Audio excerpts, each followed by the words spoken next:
Польза и свойства капусты кальраби.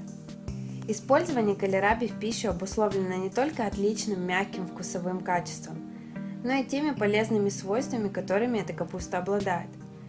Если эту капусту употреблять регулярно, то она будет оказывать благотворное влияние на работу печени, желудочно-кишечного тракта и желчного пузыря, а также на нормализацию процессов обмена веществ.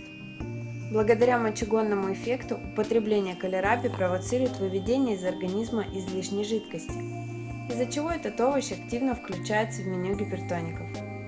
Другим важным полезным свойством является и то, что регулярное применение капусты кальраби не позволяет плохому холестерину оседать на стенках сосудов. Кальраби также действует на организм человека как очищающее средство. Она также рекомендуется для укрепления сердечной мышцы, профилактики атеросклероза и снижения артериального давления.